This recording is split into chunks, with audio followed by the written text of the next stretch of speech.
Welcome home! The bath is ready. I'm hungry, so the bath will be after. Prepare me dinner. Sure thing. This has been the same old conversation between me and my husband for decades. My name is Karen. I'm a 59-year-old homemaker. I time the preparation of the bath and dinner to coincide with my husband's return from work. Since it's not always clear which he'll want first, I have to have both ready. Hey, bring some tea. When he says that, I simply respond, sure thing, and prepare the tea. I've been living this life for nearly 40 years, so for me, it's just as usual. I got a job right out of high school, met my future husband, who was my boss at the time, and we got married. Being the youngest of 4 siblings with 3 older brothers and with my parents getting on in years, I wanted to get married early to give them some peace of mind. Plus, I was working in an office, but frankly, it wasn't a good fit. As someone with no higher education, I was worried if I could get another job. So, getting married and retiring seemed like the best option for me. When my marriage was settled, my parents were overjoyed and shed tears of happiness. Not long after my daughter was born, they moved into a nursing home, leaving me the family home. I thought my prideful husband would oppose moving into my childhood home, but he figured it was better than renting, so we renovated it and moved in. He hardly did any housework or childcare, but the fact that we raised our daughter comfortably until adulthood is thanks to him. So I thought it was only natural to devote myself to my husband, until I saw that thing. With our daughter married and moved out, it's just the 2 of us in this house now. Our daughter, who lives nearby, checks in on us often, probably out of concern. She says she plans to continue working until she has kids. In our time, it was common for women to quit their jobs when they got married, but it seems times have changed. When I told her how impressive it is that she's doing all the housework for her husband and still working as she always has, she looked puzzled. What are you talking about? We split the housework. Her husband, having lived alone before, can clean, do laundry, and cook. I knew he was capable when it came to work, but didn't expect him to be skilled at housework too. It's quite different from Dad. She laughed as she said that. It seems that her husband, as well as her father-in-law, are good at doing housework. Indeed, a far cry from our household. It was a shock to me, who had always thought it was natural for my husband to not do housework. By the way, Mom, I have a favor to ask. Turns out, she knows someone who runs a housekeeping service and is looking for more staff to expand the business. Mom, why don't you give it a shot? When she asked that, I was taken aback. I hardly have any work experience. I've never worked a day since I got married. Considering my age, I didn't think about working now, but when I heard that many people like me were working, I became a bit interested. All right, I'll go and listen to the details next time. My daughter said that before she left. That night, when my husband came home, I told him about my daughter's visit and the home help service job. He looked at me incredulously and said, "You can't possibly go to work." After a pause, he added, "Karen, I have a business trip the day after tomorrow, so prepare my stuff." Another business trip? You've been having quite a few recently. Can't be helped. It's part of the job. In the past few years, my husband's business trips have become more frequent. He used to never go on them, but now it seems like he's gone at least once a month. And of course, I'm the one who prepares for his trips. I was also preparing for this trip, but due to the bad weather lately, the laundry didn't dry properly. I had forgotten to add one of his spare dress shirts. This had never happened before, and I thought it might be because I was getting old. But I couldn't embarrass my husband, and I thought I might still have time. So, I called my husband, who had already left home. I called his cell phone several times and even sent an email, but there was no response. Then, I realized that he had left his cell phone at home in the bedroom. My husband, who is not very interested in cell phones, occasionally forgets it when he goes to work. He doesn't seem to have much trouble because he doesn't go out much at work, but I suppose it's a different story when he's on a business trip. In a panic, I called his office. The person who answered was one of his subordinates. When I told him that my husband had forgotten something for his business trip and I needed to contact him, he said, "Business trip? Please wait a moment," which made me wonder. Even though he's a direct subordinate, he doesn't know about his boss's business trip? As I was thinking this, I was told, "I'm sorry, he seems to have gone straight to his business trip destination without stopping by the office." I asked about my husband's business trip destination and his companion, but they said they couldn't disclose that information. I was told something about the company's confidentiality obligation, and I agreed to have them tell my husband about the forgotten item instead. After a while, I heard a car stopping outside, and the doorbell rang. It seemed that my husband had come back home because he had received a call from the office. I apologized to my husband and handed him his dress shirt and cell phone. When I saw my husband off outside, I saw a woman sitting in the driver's seat. I nodded slightly to her, but she ignored me. I watched my husband get into the car with a somewhat unpleasant feeling. My husband returned home 2 days later in the evening. As soon as he came back, he said, "Bath." But I hadn't started heating it yet. There was no notice of his return, so I had no idea when he would be back. Besides, it was earlier than his usual return time. Then my husband became grumpy and said, "Then let's eat first." So I quickly made dinner and served it. As I set the meal before my husband, I asked him, "How was your trip?" However, he barely responded. "You wouldn't understand even if I told you. You've never worked." Words that belittled me seemed to come naturally from his lips. I let out a sigh. Claiming fatigue, my husband finished his meal and went straight to the bath and then the bedroom. Remembering my daughter's conversation, I called her and said, "I want to hear more about the housekeeping service job." For the 40 years since I got married, all I did was household chores and child rearing, so even if I thought about working, I believed I wouldn't be able to do anything. But with a housekeeping job, I might be able to put the 40 years that seemed wasted to good use. With my daughter out of the house and my time alone at home increasing, I also wanted to have a bit more interaction with people, so I decided to give the housekeeping job a shot. My husband was against it, but I obtained his approval by ensuring that I wouldn't be out of the house when he's home, and that I would continue to keep the house clean as usual. Once I started working, it felt refreshing to be able to earn money and receive appreciation for doing housework. My daughter used to thank me occasionally, but ever since it became just the two of us, my husband has never said a word of thanks. When he comes home, all he asks for is bath or dinner. And when he's relaxing, just tea. For the first time, I started to resent him. In the past, we used to have more conversations, but at some point, I realized deep down that I was being treated like a housemaid. Once I got used to the job, I was assigned a new client. A woman living alone, she seemed to be slightly younger than me. When I visited the woman's apartment, I felt I had seen her somewhere, but I couldn't remember. The woman left the house after giving me instructions, saying she had work to do. Her room was in chaos due to her busy schedule, so I started by tidying up. As I was cleaning, a photo caught my eye. I couldn't believe what I was seeing. The woman who had hired me was in the photo with my husband. That's when I realized that this woman was the driver when my husband had stopped by the house because he forgot something on his business trip. I couldn't take this photo home, so for now I decided to keep it to myself. With mixed feelings, I finished my job for the day.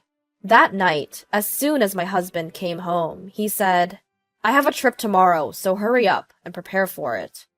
"Another trip?" I asked, to which my husband, who seemed grumpy, said, "I can't help it, it's my job. Unlike you, who just get paid for housework, I have a tough job." Is he so determined to look down on me? My resentment towards my husband grew. On the day my husband left for his trip, I steeled myself and entered his room. I had never imagined the day would come when I would suspect my husband of infidelity. And I guess my husband thought the same, because I found evidence of his infidelity quite easily. He had the same photo that I had seen in that woman's house. Inside his drawer, there were numerous photos, and I discovered letters from his mistress.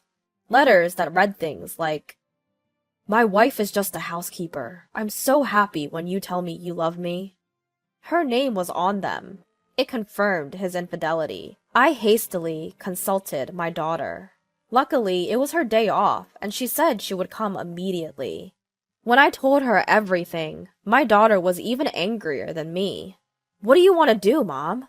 she asked. For the first time, I realized I had a choice. So I told my daughter that I wanted to get a divorce.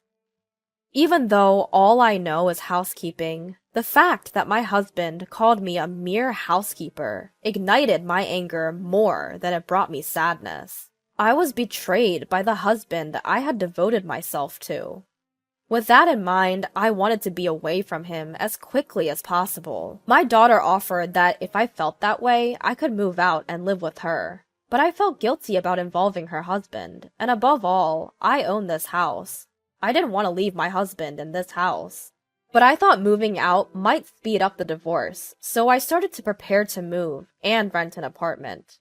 My daughter found a lawyer, and I seriously started to take steps toward the divorce. A week later, I consulted with the lawyer, gathered the evidence, and wrote the divorce papers. I brought it up to my husband when he came home. "I want a divorce," I said. He scoffed. "Out of the blue? What will you do after the divorce? You've barely worked a day in your life. You think you can survive on your own?" His words hurt, and holding back tears, I replied, "Even so, it's better than living with someone who's cheating on me." He laughed. "Cheating? What are you talking about? That's not cheating. She's my lover. In other words, she's the main one and you're just a housekeeper. You didn't notice for over 10 years and now you suddenly care? If you hadn't noticed, you could have lived here without a care in the world as a housekeeper. What a pity." He didn't even deny the affair. Was he really this terrible of a person? When I presented him with the divorce papers, he snatched them, filled them out without hesitation, and shoved them back at me. "I'm ready for a divorce anytime. I'll give you until tomorrow. If you're getting a divorce, leave this house," he said, and went to the bathroom. The next morning, for the first time in decades, I broke my routine. I didn't prepare breakfast or lunch for my husband, nor did I wake him up. I left the house early in the morning. He usually wakes up at 7. I left before that and went to a local diner. How refreshing it was, taking breakfast in a sparsely populated diner. The scene before me was so extraordinary, it felt somewhat beautiful. After a while, my cell phone started ringing several times. It was from my husband.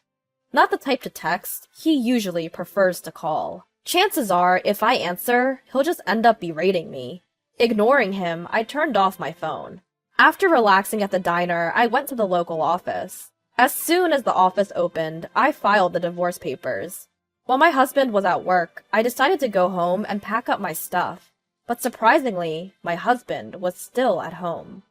"Where the hell have you been? It's your fault I'm late. I can't go to work now, so I've said I gotta go to the hospital and take the day off." Well, it's not surprising a man who's never woken up by himself can't do it now. But taking the day off work, just like that. What an idea. I didn't feel like arguing with him, so I just ignored him and started packing. "Ah, so you've decided to leave. From now on, I'll invite her over." Her must be his mistress. Is he planning to kick me out and live here with her? The moment I heard that, I reached my breaking point. "So, you've been making a fool of me all this time. I've already consulted a lawyer. Be prepared, because I will definitely claim compensation for the affair." At this, my husband just laughed. "A lawyer? I can hire a competent one anytime. You don't stand a chance." I was so frustrated being ridiculed like this, I was about to respond. Suddenly, my husband clutched his stomach and crouched down in pain. I wondered what was wrong, but it seemed like he was really in pain. For a moment, I thought of leaving him like that, but if I do, there might be repercussions against me. Seeing him in such pain, I called an ambulance.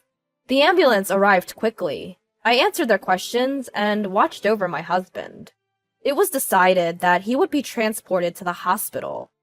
One of the paramedics looked at me and said, "Ma'am, you should get ready too." But I responded firmly, "I can't. We're strangers now."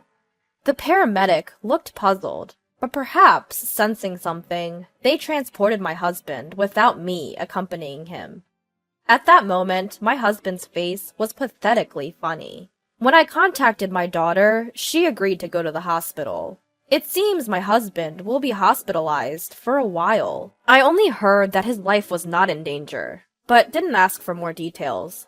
After all, he's a stranger to me now. It'd be a problem if I develop unwanted feelings. I told my daughter, and she understood. While continuing to pack, I found another photo of my husband with his mistress.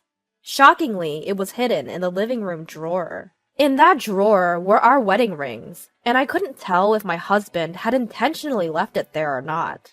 But realizing I hadn't noticed it until now, I felt something was wrong with me. At the same time, anger bubbled up within me again. I thought about leaving this house, but I wasn't going to let it end with me just walking away. My husband wasn't around, and I saw this as an opportunity to act. I moved all his belongings to a rented storage unit. Half a month later, when I started living in a new apartment and finished my work for the day, I found my phone filled with missed calls from my husband. As I was about to drop my phone in surprise, another call came through. I reluctantly pressed the answer button. "Hey, where are you right now? Why can't I get into the house?" My husband's voice echoed. It seemed he had been discharged from the hospital and had returned home. I laughed.